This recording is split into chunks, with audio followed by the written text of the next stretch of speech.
So I will start again with a warm welcome and say it's great to see you all here. It's 2 minutes past 2 London time, 3 minutes past 2 Spanish time. And I know that a number of you are coming in from other areas, so wherever you are, welcome. So I want you to feel that hot stuff is something that you will come back to in 2 or 3 years' time and say, those ideas, those themes, those places, those wines that were mentioned at that. Do you remember that event on that, what is a sunny day in London? Actually, they have become to me super important. I've either started buying them or stocking them. So I just hope that you get our enthusiasm. So a couple of things to say. Do make sure your microphones are turned off. I have to learn that one. I'll turn my microphone off when I finish speaking. Unlike the regular system, we can't. It'll be easier because there's so many of us if you use the chat box. So first of all, I want to say, open up your chat box, get chatting, and I'll monitor that so that we've got all the information ready. And we've got 4 terrific speakers. But actually, before I forget to say this, I want to say thank you to Wines from Spain. We've been separated for so long. It's actually terrific that Wines from Spain has brought us back together again. And though we should have had, face-to-face wine tastings at this time, at least there are a series of events. So if you've enjoyed this, please go to the Wines from Spain website and check out the other events that are still happening. So without more ado, I'm going to introduce my 4 amazing speakers. It's so wonderful. This is one of the rare good things about COVID is that we're able to bring together all of us in one room with these great speakers. We're going to have our first speaker will be Beth Willard, who's known to you for many because she spent a number of years working for Direct Wines and so has been buying all over the world. But she has a very, very strong sense as a buyer of what people are going to be drinking now and what they're going to be drinking next. She's just recently moved to Wine Traders, where she's doing a similar thing with a much more grand title. So she's director in that area, and I'm very pleased to say she's also a fellow judge with me at Decanter World Wine Awards, and she's also with me a member of the Gran Orden de Caballeros de Vino. So our next speaker will be Richard Bigg, and Richard has also recently become a member of the Gran Orden, and he is the founder, owner, dynamic force behind the Camino chain of wine bars and restaurants. He's somebody who's really been driving a path for Spanish wine and food in London, and has a very clear sense of what people are wanting to have. And I'm very glad to see him because London is just opening up and he's busy with that. Our third speaker will be Amaya Cervera, and Amaya is the founder of SpanishWineLover.com, which is a terrific bilingual website, everything about Spanish wine. So wherever you are in the world, whichever language you speak, English or Spanish, then you have to follow it. It's a multi-award-winning website. And finally, we got Ferrán Centelles, who for a long time was 13 years was a sommelier at El Bulli, now works as the key writer director at the El Bulli Foundation, and many will know him too because he's the Spanish correspondent for JancesRobinson.com. So there we are. We have our stars. Beth, perhaps would you like to begin? Yeah, sure. I assume, Sarah Jane, perhaps you can nod if you can hear me so that I know it's working correctly. Excellent. Perfect. Well, hi, everyone. It's great to be here. I'm going to make a quick apology at the start because I realized when I read my notes this morning that I'm going to have to speak very quickly because I'm trying to cover 2 themes which I'm really excited about, but I'm going to have to whiz through them to get everything in the allotted time. I'm also going to apologize that I'm going to say excited and exciting a lot, but that's the way it is. I am excited about these 2 different themes. So the first, region that I'm going to talk about that I think is really part of the hot stuff theme coming out of Spain is the Dio Ribeiro. So perhaps if we just start, I've got a couple of slides. I promise they're not really detailed, they're just images really to put things into context. But perhaps, Danielle, if we could go to the map. I know everybody on here knows their wine, but I just thought it was really important to make sure that we have Ribeiro in the context of the region.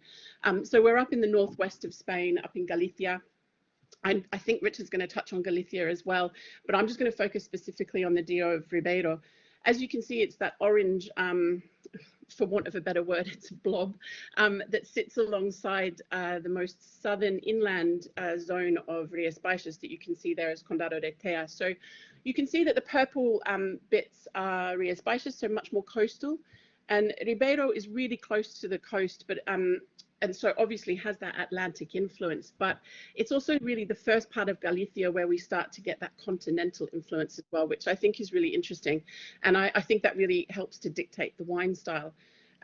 I remember one of the very early trips that I made there, it was so incredibly hot, it really surprised me. And, you know, I grew up in Australia, I'm used to the heat, I can cope with it, but it felt like it was 50 degrees.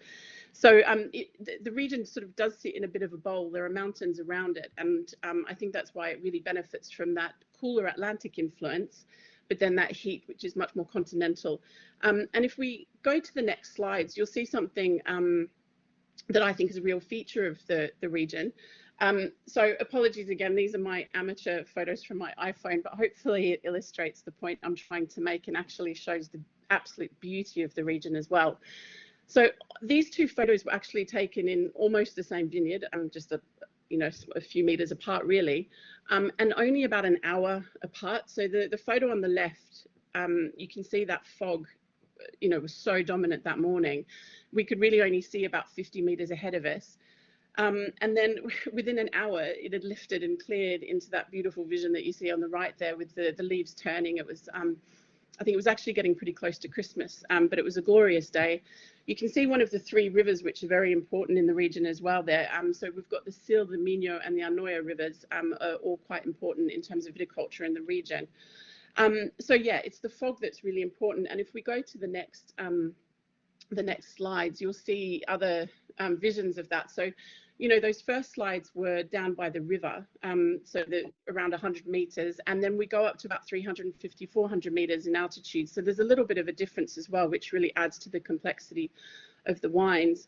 And on the left there, you can see just in the distance, beyond the green, there are some vineyards there, which are some of the highest in the region, and they sit above that fog, the cloud that's settled there. So it's a really wild and natural place. It's absolutely gorgeous. We can take the slides down now. You'll just have to put up with my face for a little bit while I chat a bit longer. So I love sort of the historical facts about a region, and I've noted a lot when I visited and talked to people, so I can't speak necessarily to the absolute veracity of all of these, but they sound good anyway. So the one fact that I do know is this is actually the oldest appellation in Galicia. But winemaking goes all the way back to the Romans, and I visited wineries there where you can see evidence of that Roman settlement.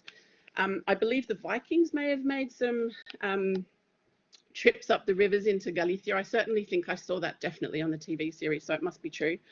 And actually, during medieval times, they were selling a lot of wine from Ribeiro to the English before, of course, the English fell out with the Spaniards and turned to port as their drink of choice. And I even think Christopher Columbus may have taken wines from Ribeiro with him on his journeys to America. But, like every other region, things changed. There were issues, phylloxera, wars. And actually, last century, really, Ribeiro was making a lot of volume, a lot of bulk wine, and really sort of more entry-level wines for the domestic market in Spain. And certainly over the last 10 years, I've seen an absolute renaissance in the region. And, I know people have been working really hard to create beautiful wines for a long time, but I think we're really starting to see the fruits of all of their labor. So there are red varieties in the region, and I think that they could be certainly very exciting in the future. They're all made of indigenous varieties, things like Chusson, Brancea, Mencia. But really, it's the white wines, which are just so spectacular, that I think we're going to see in the future dominating perhaps in a way that Albarino does in export markets. So here we're talking about Trechadura. That's really the main variety. We find Godello, Loureiro, a bit of Torrontés, other bits and pieces, but really it's all about Trechadura. And what I really love about Trechadura is it has this wonderful acidity. So it's super fresh, but it's really, really mouth-filling. I always find something quite pineapple-y, a little bit tropical in the blends and the single varieties of Trashadura. But for me, it's really a textural wine. And I think in the same way that Albarino really appeals to customers who want some richness and concentration in their whites, this is what Trashadura and the blends from Ribeiro can really provide. So apart from absolutely loving the wines, one of the reasons that I've said that this for me sort of falls under that hot stuff kind of theme is that, you know, the markets know Albarino and everybody's mad for it. And I know that a lot of people are selling Ribeiro as well, but in a much smaller quantity. And I think that this is sort of the next wave of Spanish whites from Galicia. So there's the word again. I'm really excited and hope that more people, particularly over the summer, start drinking more Ribeiro. So for my second part of the theme, sorry, I think I'm absolutely whizzing through talking very quickly to try and cover everything. I'm going to try and attempt to cover 3 regions, which sounds utterly ridiculous, but there is a really cool theme to all 3 of them. So here we're going to regions that I'm sure all of you know. So perhaps if we can just go to the slides again, Danielle, if that's okay, we can go to the map. So here I'm up in the northeast of Spain. So I'm touching on Rioja, Navarra and Aragon. So you can see Navarra, Rioja in the sort of darker orange, next door Navarra in the lighter sort of salmony color. And then you've got the bright pink small areas of Aragon in Campo de Borja, Calatayud, Cariñena and Somontano. So as I said, I mean, I've probably got about 4 minutes left. It would be ridiculous to try and cover all the regions, but the theme for me here is Garnacha. It's a variety that I absolutely love to drink. Danielle, perhaps we can take that slide down just for a moment. We'll just take that off for the moment. Thanks. So yes, it's a variety that I absolutely love to drink, and you know, obviously it's in the market as well. So I'm not reinventing the wheel here by telling you things that you already know. But I think that what's happening here with Garnacha in these regions is actually a return to the past. So it may not be a style of Garnacha that a lot of people, particularly here in the UK, are used to drinking, but I think this really reflects the history and the terroir of the region. So let me just explain that a little bit further. If we look at Navarra, for instance, we all know about Navarra as the capital of rosé. It's a really important part of the viticultural history in that region. But, you know, going back 30, 40 years ago, Garnacha was everywhere. It was dominant in the region in terms of plantings. And then it just went on this decline, and we saw more and more Cabernet, international varieties, Merlot, more Tempranillo being... Beth, it's just Sarah Jane here. Oh, we lost you. That's it. Your picture disappeared. Oh, no. So fine, it's come back now. Great. Okay, have you been able to hear me? Okay, perfect. So now we're seeing a real growth again in Garnacha. There's more planting, and there are more people making wonderful wines from old vines. If we look at Aragon, if I take Calatayud as an example, I think it was somewhat forgotten for a while. I know a lot of people ripped up vines with European subsidies 20, 30 years ago. But now I think there's a real focus on the sort of wild altitude, old vine Garnacha that's coming out of Calatayud. And one to look out for perhaps in the future is Somontano, because obviously that's a region that has really been focused on international varieties for a very, very long time. But there are wonderful pockets of Garnacha, and I'm just hoping that we can see them coming through as well. And lastly, Rioja. You know, we all know that it's absolutely dominated by Tempranillo, but once upon a time there was so much more Garnacha planted in Rioja, and I think we're seeing amazing, interesting wines coming out of some of the higher zones in Rioja Alta, places like the Monte Yerga in Rio Hariantar, which is at altitude, you know, 700 meters, I guess more or less in altitude. So we're seeing these really lovely single variety wines. So I've just got some images, if we can go back to the slides for a second, that I think kind of pull together the idea that I'm trying to put forward, which is the mountains, the altitude. So here on the left, we have Somontano. Up in the top corner, we have all that wonderful natural garrigue and the bush in Navarra, and down in the bottom right we have the wild expanses, again at altitude in Calatayud. And just going to the last slide, we have two photos of Rioja, which, you know, the one on the right is, everybody will recognize that as La Guardia, but again, I just want to emphasize in all of the regions here, we've got altitude, we've got mountains, we've got really old vines. So just, I mean, to finish off, the thing that I love about the Garnacha that's coming out of these areas is really the freshness. and the real purity of fruit and these lovely raspberry strawberry characteristics. I shared a bottle of a single variety Rioja with a friend on the weekend who is just a massive fan of Burgundy. And by no means am I suggesting that this is like the Burgundy of Spain. That would lead to a whole can of worms, I think. But I think my point is that for people who like different styles, fresher styles, fruitier styles, there's a whole new customer base that we can access, with these wonderful garnachas coming out of this region. So I'll end there and I'll pass over. I'll let somebody else do. Thank you so much, Beth.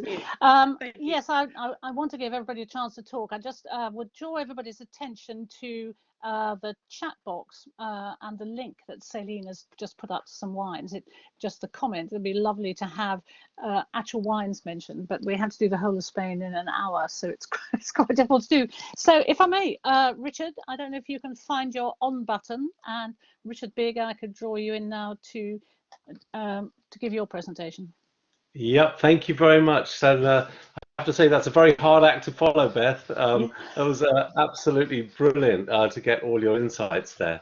And actually, towards the end of what you were saying, there's a couple of things I picked up on which I could not agree more with, which are about the altitude and the old vines. There's so many parts of Spain which have really ancient vines.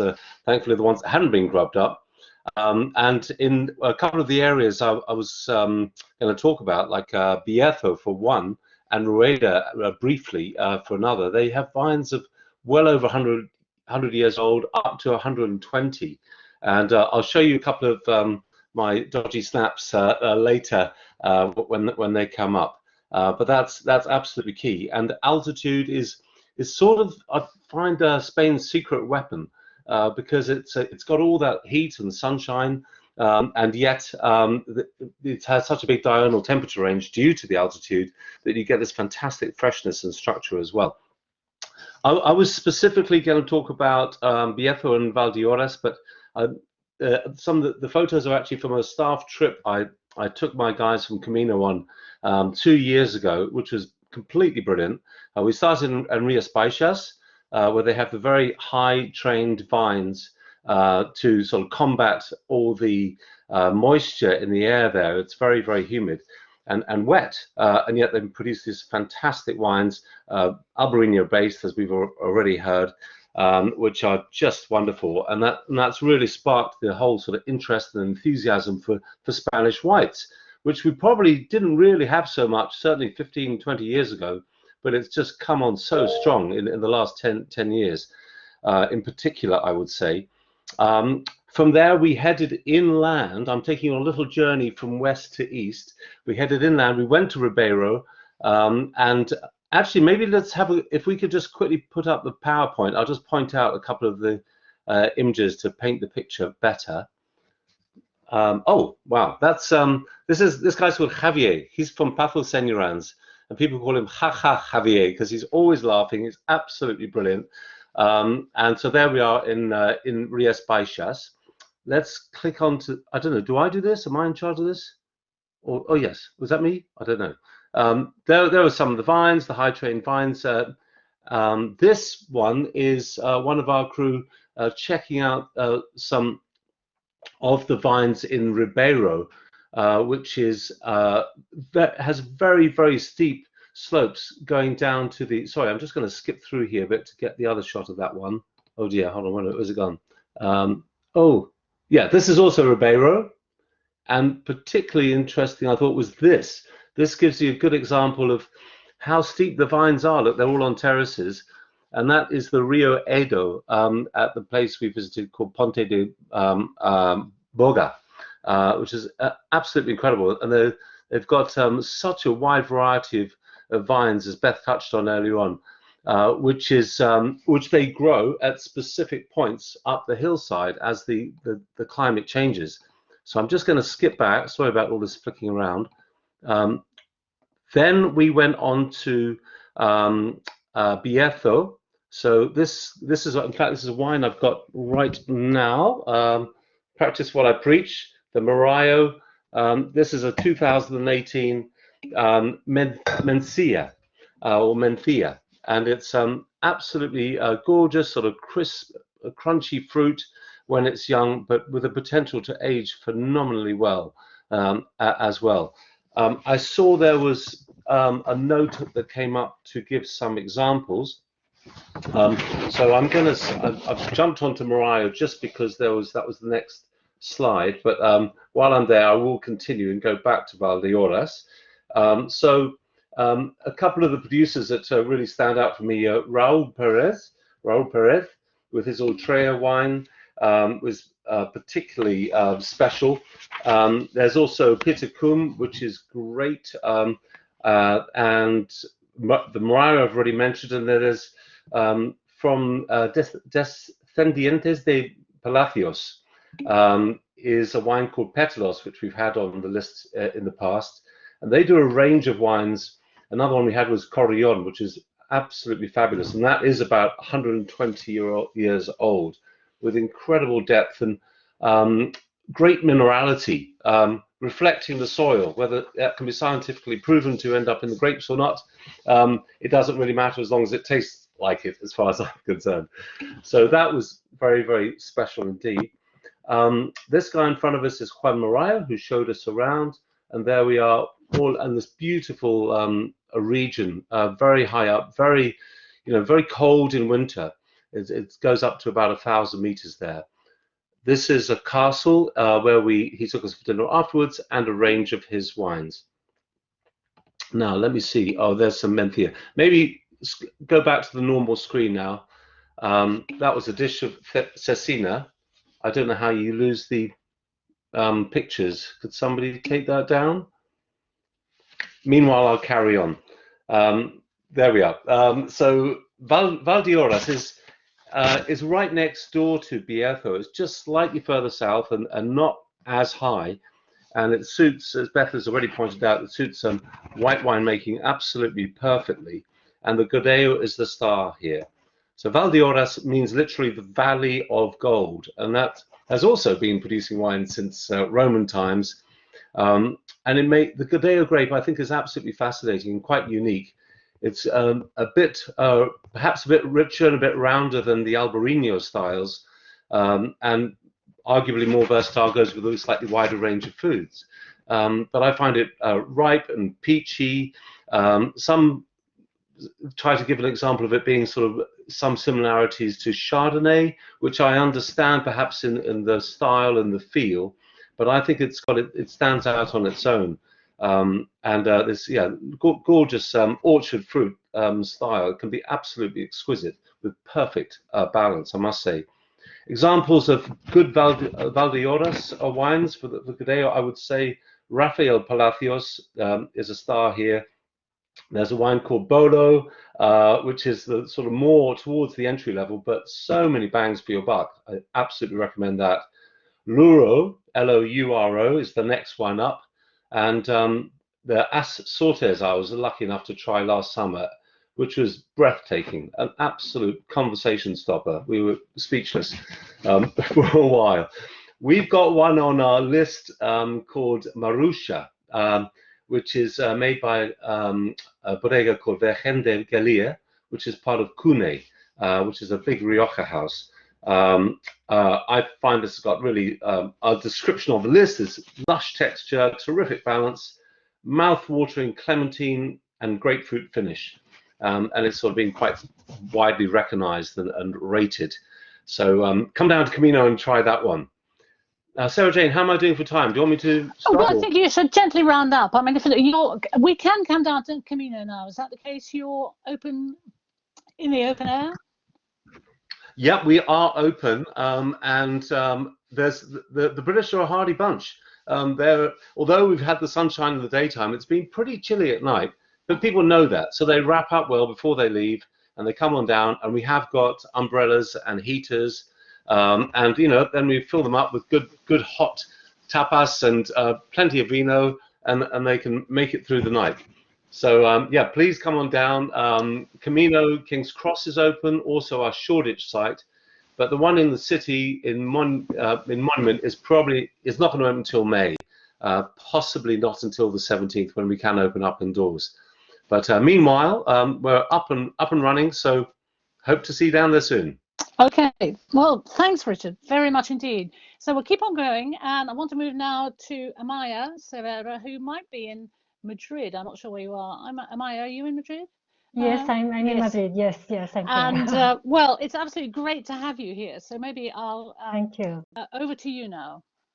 Yes, thank you, Sarah. It's also a pleasure for me to be here today and to be able to speak about different areas in Spain. I think the wine scene in Spain now, over the last 10 years, is really exciting. We have all this new generation of winemakers who are exploring new terroirs and working with indigenous grape varieties, which is really great. I'm going to talk about 3 regions today. The first one is Rio Hariantar, so this could be like a follow-up of what Beth was talking before, because Rio Hariantar is very much about Garnacha. We used to call it Rioja Baja just until a couple of years ago. It's a bit difficult to get used to the new name. I keep saying Rioja Baja all the time, but okay, so it's Rio Hariantar now. This is the vast area that lays to the west of Logroño. And what I find very, very interesting about the area, there are 3 ingredients which I think are the keys, the quality keys of the area. First one is we have the mountains and we have the altitude. We have lots of traditional old vineyards that are grown on the hillsides of Sistema Ibérico. The Sistema Ibérico is the mountainous range that runs south of the river parallel to the river Ebro. And you have these lovely vineyards in villages like Tudelilla and near Alfaro, Orquel, in Monte Yerga. You have Sierra de Agudos. There are different spots in this area where you have very, very old vineyards, mainly planted with Garnacha. The second key is you hear are grape varieties, because we are in the part of Rioja with a distinctive Mediterranean climate. We have less rainfall than in other areas of Rioja, and temperatures are higher. So the grape varieties that I will say that shine here are long-cycled grape varieties like Garnacha, but also Mazuelo and Graciano are very interesting grape varieties. So I think that we are Garnacha is the star now, but get ready to find more and more Mazuelos and Graciano coming from this area. Graciano is a grape that is very hard to ripen in other areas in Rioja. So, but here it grows beautifully. And I think that we are going to see more and more wines with unusual blends, like saying Garnacha Graciano, Mazuelo Garnacha. So Rioja Oriental will be the spot of wines that go beyond Tempranillo, not only as varietals, but also as blends. And that's really interesting. And the third key element from my point of view is the people, that now we have the producers that can see this potential and bring everything to the wines.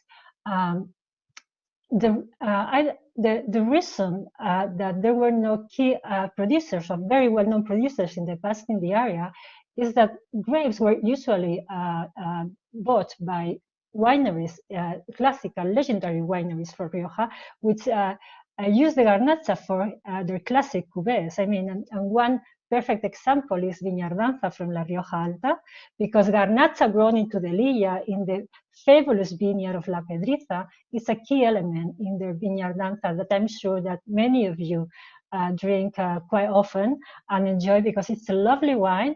But one key ingredient in that wine is Garnacha from Rio Hariantar, and I think that's great.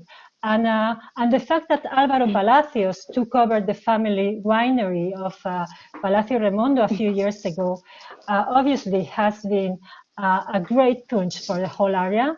And the fact that he released a very, very expensive and lovely wine as Quiñón de Valmira, it was a way of saying, okay, we can produce high world-class wines in this area.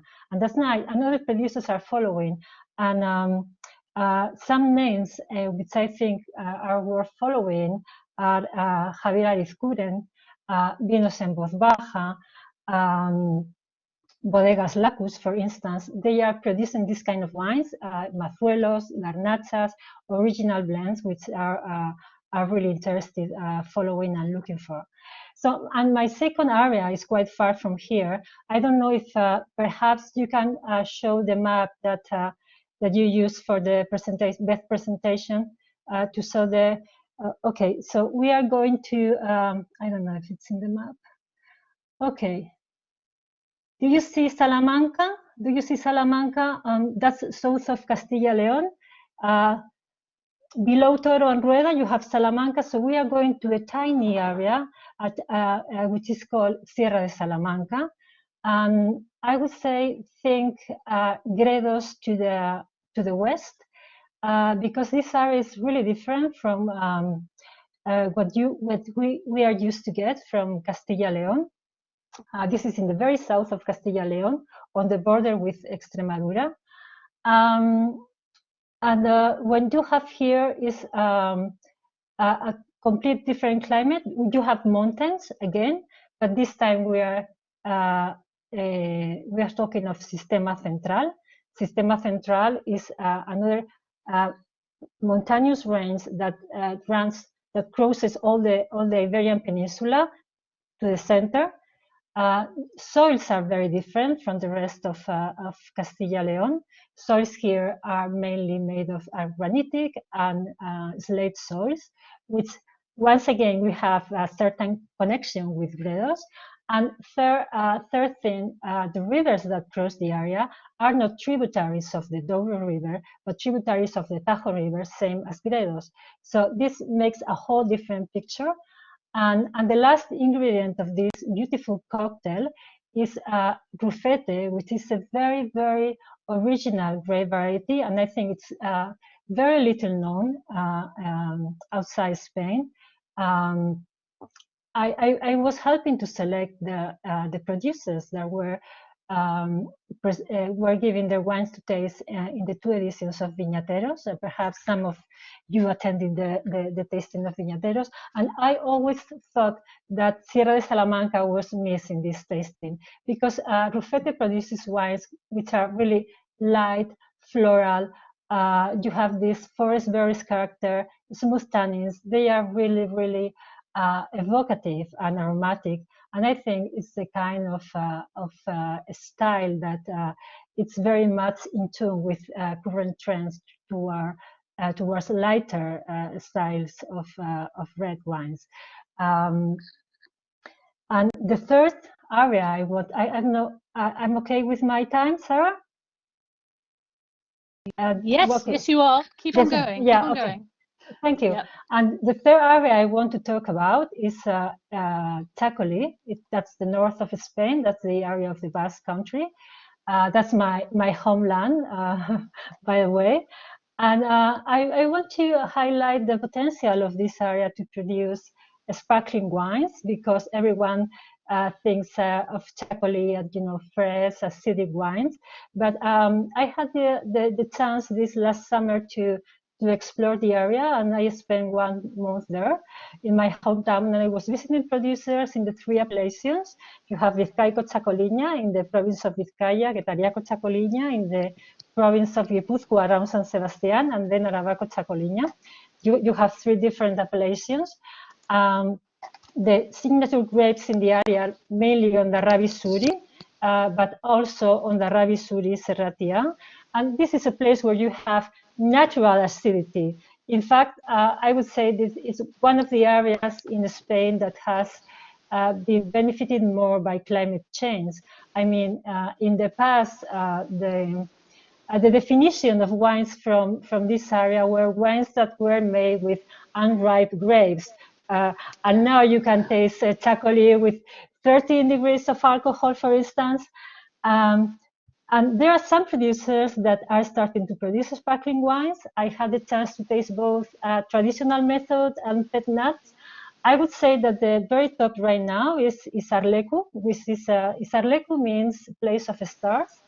And this is a joint venture between Artadi, very, very well-known producer who left Rioja appellation a few years ago, an acid producer in the area, and they are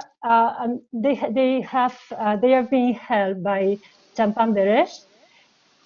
And the profile of the wine is really amazing because it's salty, it's got this natural acidity, and it's really different from anything you can think sparkling all around Spain. So what I find so nice about this area is that the style is completely different from any sparkling wine that you may have tasted from Spain. Because if you think in Catalonia or Penedès, these are Mediterranean sparkling wines. You have ripe acidity and it's completely different. So I think that the Basque Country can be the source of a different style of sparkling wines in Spain. Producers will never be big because these appellations are rather small, and I would say that sparkling wine is like a new product in the range, but there are a few wineries that are already producing them, both white and rosé styles. But perhaps this will be the kind of wine that we may be drinking in about 5-6 years, and would say, okay, oh, in that webinar they talk about sparkling wines from Chacoli. I think this is something really, really new that I wanted to talk about today. Yeah. So Amaya, tell me, am I right in saying so they use champagne yeast, or what do they do about the yeast for the sparkling wines? What's the fermentation? De la levadura, ¿cómo es? ¿De dónde viene la levadura? ¿Es especial de, por ejemplo, champán? Well, I think that in Isarleku they are using yeast for champagne, but I think that they were working on trying to have their own yeast.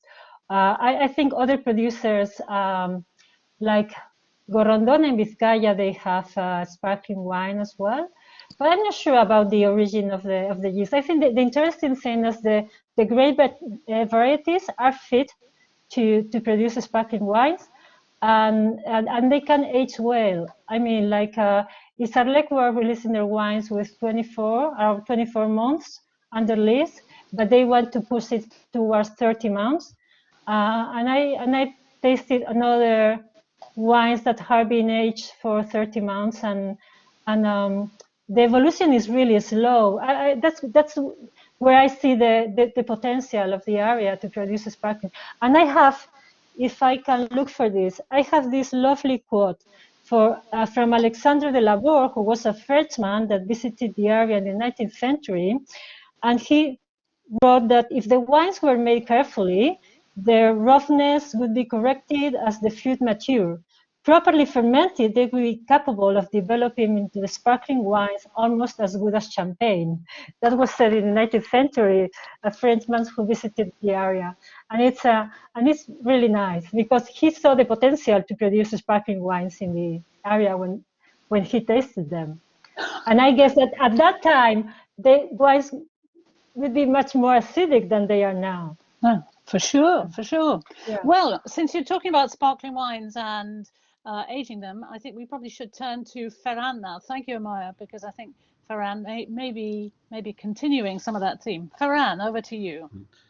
Hola, buenas tardes, everyone here.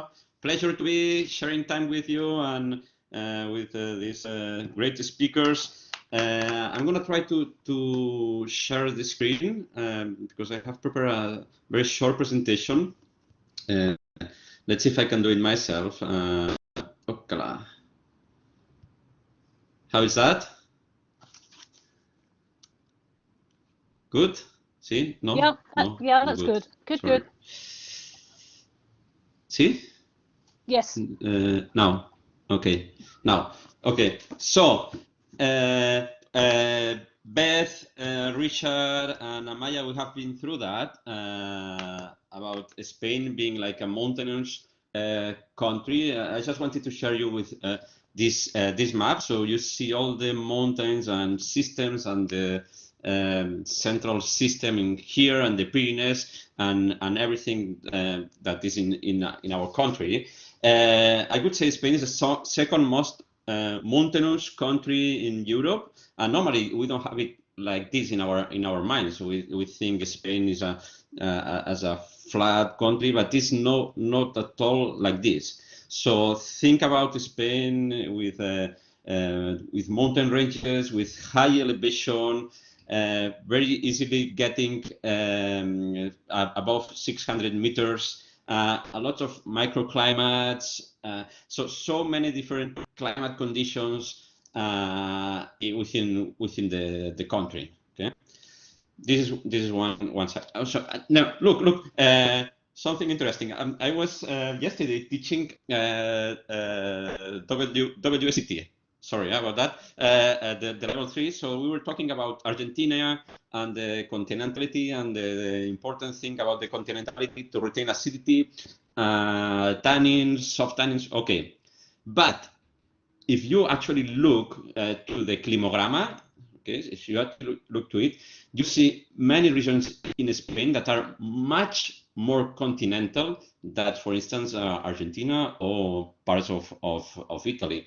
I'm talking about 25 degrees of difference between the coldest and the hottest month. So it's really crazy, but we are not selling it quite well. So think about Spain, about a mountains country, and also about a country that in the center has a huge degree of continentality.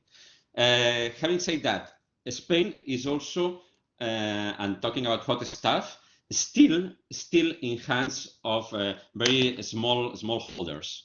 See, it's still that they were at the time they gathered in cooperatives, but still the land is shared by many people and many viñadores y viticultores. I do have a beautiful book here called The Wines from Northern Spain. That's probably you know her. Okay, it's from Sarah Jane Evans, and I'm gonna go through the introduction. Northern Spain has so many new stories to contribute to the world of the contemporary Spain business. As many new companies and many new growers launching their own business. Okay, that means, okay, my grandmother, my parents, they have a vineyard. The vineyard was normally gone to the cooperative or sold to a big company. That it's not anymore true, because today there are many young people taking those vineyards that they were from the family, doing their own business, and it's crazy. I was 2 weeks ago tasting with Amaya in La Rioja, and we did a tasting about this book called Los Vinos Silenciosos. Okay, from a top journalist in Spain called Alberto Gil, very nice guy. He knows everything in Rioja, and we tasted like 250 wines for a report. I should tell you, I promise I should tell you, they were at least 70% of those guys that I had not bloody idea they existed. That means, look, even for me that I'm in the business, I'm in a region like Rioja, I'm totally lost about these new small holders taking over the vineyards, producing wines with their own name, with their own winemaking facility or sharing winemaking facility. This is crazy. This is not happening in Italy. This is not happening in France. Not because the Spanish sociocultural organization was from cooperative to those small producers, and it's crazy. And I'm totally lost, and that's very exciting for me because I keep discovering new producers. So going back to the presentation. Another thing that I think we are doing quite well with más o menos, see, we can always discuss about that we are looking more to the terroir. Terroir meaning the land and the zonifications and the vineyard and the paraje. And here, for instance, you've got left to right, Priorat, Rioja, and Bierzo, all these three appellations, betting on zonification, betting on vineyards to do these new qualifications.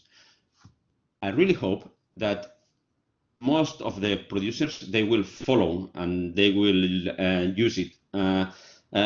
Today you don't see many of them still into the market, but I'm sure they will come in the next year, next 2-3 years they will get to the market. So singularity through vineyard will be a reality very, very, very soon. And these are very good news because they are long-term strategies, and they help to increase the value of Spanish vineyard. And that's very good idea, and I feel very proud. Okay, there are some minuses and pluses within the classification. We can discuss many things, but at least we are communicating our land, our soils, our most or top vineyards, and this is good because that's this long term. Look, things like that. Vino de autor, okay? Vino de autor. Oh, okay. We believe like what? How many vintages we can do if we are a vino de autor, a producer? 40, 50 if we are lucky. No, or a winery, a name of a winery.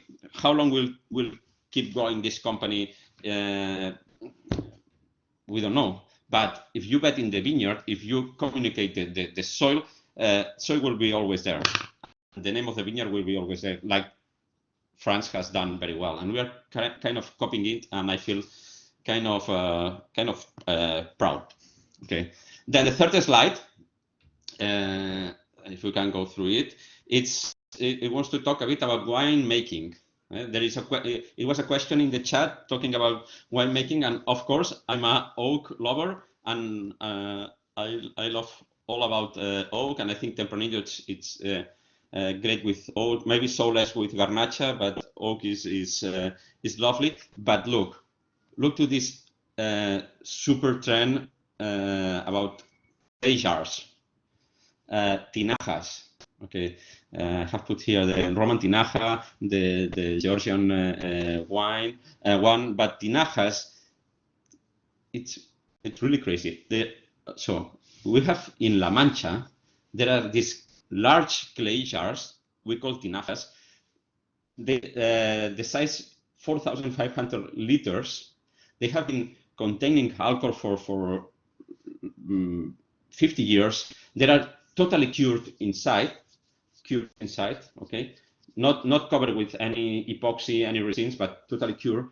And we are starting to see wines produced in there, aged in there, and they are really beautiful. You have here top right of the screen, el Ulterior, el Albillo Real y Albillo Mayor.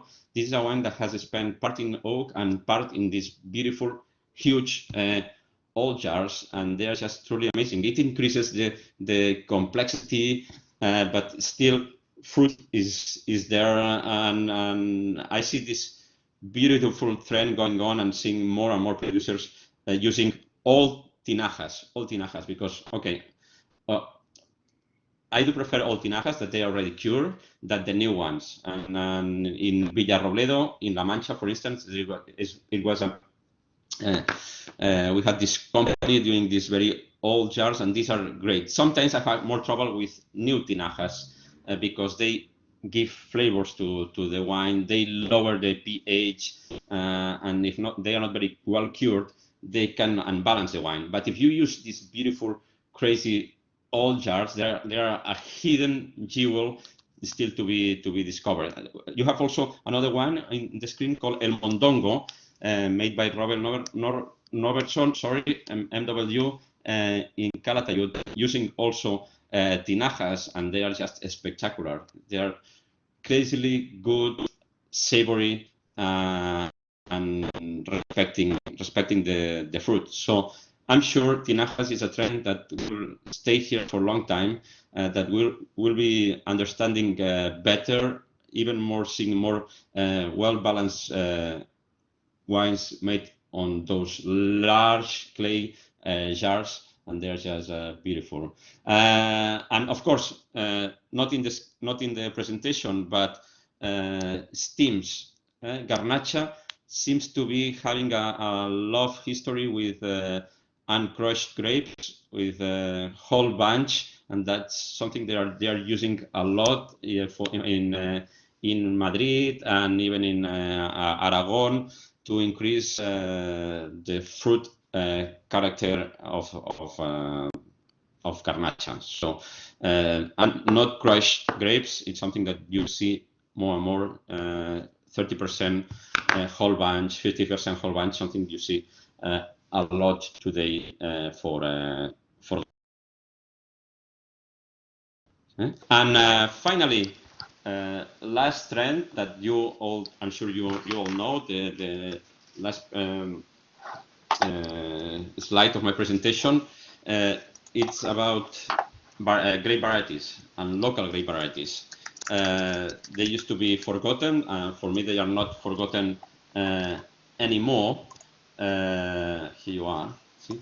And for instance, I have this great book here called Variedades de Vid en España. Okay, and there is a lot of information here, and many names that 10 years ago I would have never thought, seen, or even taste. And today I go through this book and see many of those names in here about these local grapes being bottled and being rediscovered and being vinified. So I have put some of my favorites: Tinto Velasco from La Mancha, super fresh and acidic; Delicate Giraud, powerful Bruñal, rustic Moravia, delicate Picapol Negra, and Ullet de Perdiu. Sorry, I did a tasting 3 months ago, and I came across this wine, which is in the screen, made about Ullet de Perdiu, that I have not idea it existed. So that is also a great discovery, and lots of Albillo, Cariñena, Blanca, and many more examples. Local grapes are here to stay and to be rediscovered, and the amphilographic quality and the diversity we have in Spain, it's here to stay. So more or less that was all the points I want to touch. Anything here, Yaman? Thank you a lot for the invitation. Well, Ferrán, thank you so much for coming on. For all four of you, we don't have party bags. What I would, you can see now, I mean, we could just have asked our speakers to go on and on talking. We only have 6 minutes left, so I think you've been very good with the time. Rick Fisher's made a perfectly good point, which is, you know, and naming a number of other regions. I certainly would have said still wine from Palomino grapes in the Jerez zone is something that's very interesting. Some of them are really good, some of them aren't, but that's, you know, in fact, you think of the sherry country as being a rather static historic thing, and actually it's a very dynamic area there. That's, for me, that's very hot stuff altogether. Actually, Ferrán, we did chat. You were thinking about mentioning something else as a trend is really superior, top quality traditional method sparkling wine for aging, and that's really becoming that's something that's you should make a point of looking out for. We're currently in this situation where sparkling wine in Catalonia is slightly has been tearing itself apart, but hopefully that will settle down. And there actually is so much happening in Catalonia, but I think there's these other zones, and I think the wine you just mentioned with La Mujer Caballo, which comes from, she's in Valencia, isn't she, or is it Alicante? It's Valencia, and you know, Valencia was an area which really wasn't much known to us. So I had a long time ago, Beth, I had a question from Pauline Vickard saying, just it's a very general question, what's the price point where you think Spanish wines overperform? Yeah, I saw that question. I think there's a very, very quick answer and a slightly longer answer, which I'll keep brief as well. The first answer is, I think at all price points. I think that's actually the secret to Spain, really, is that whether it's a really accessible, easy drinking wine by the glass, or whether it's an iconic wine, actually they all over deliver for the value, for the quality. But the second answer, really, if we look at, say, the UK market specifically, I think that what Spain does between £12 and £20, for instance, is just phenomenal when you compare it to other regions, say in France or Italy or other, even New World countries. I think that's just an amazing range if we talk retail pricing. But yeah, I'd go back to my first answer. Just to say, in the minutes we have left, I wonder if our panel would like to mention any other areas they wish they could have mentioned and couldn't. Is there any, Beth or Amaya, was there anywhere you would have liked to have covered? It's Richard here. Can I just say one very quickly? Just Rueda is very interesting.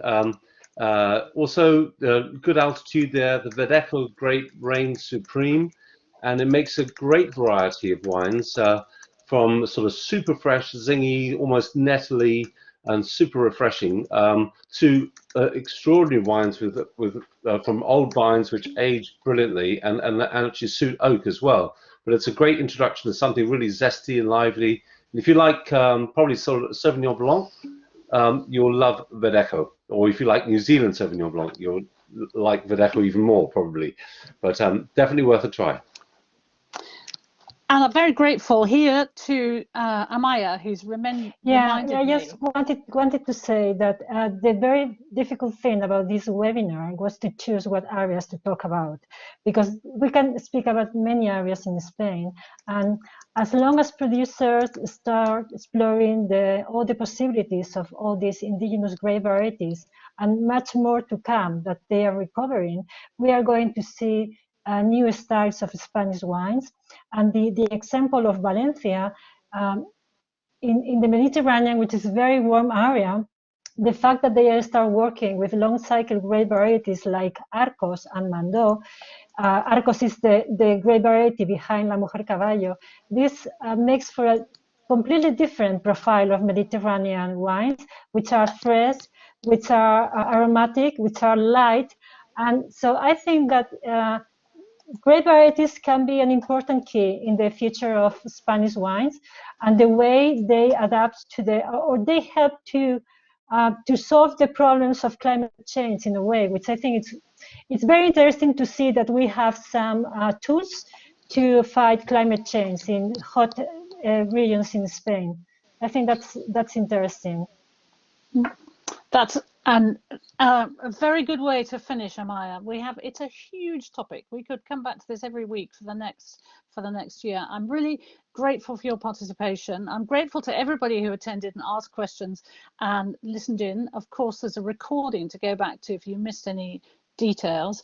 And I just remind you now that Wines from Spain is continuing this series of events, and you should visit the website and to thank them for making this possible. Everybody backstage who's reminded me to turn on my microphone, I'm deeply grateful. So thank you all and have a good afternoon.